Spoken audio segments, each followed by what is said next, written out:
Hello beautiful Atomians! Papakita ko lang po yung produkto natin na pwede po nating madala sa ating pagbibiyahe. Instead po na dadalhin natin yung malalaking sizes po na mga produkto natin. So para po sa ating buhok, we have our herbal shampoo. Ito po yung panglinis po ng ating buhok. And then ito po yung pang-protect natin ng ating buhok, which is our conditioner. Ang ating conditioner po, pag in-apply natin yan sa hair natin, hindi po yung mabigat yung pakiramdam. Magaan po sa buhok natin ang ating herbal conditioner. At para po sa katawan natin, we have our herbal body cleanser.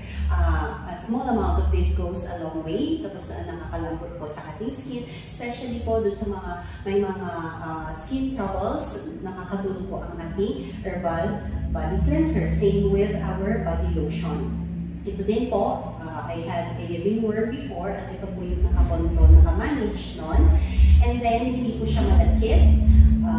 Lalo ngayong taglamig, nakakatulong po ito to keep our skin moisturized. And even po, pag sa mainit na lugar, hindi po malagkit yung pakiramdam.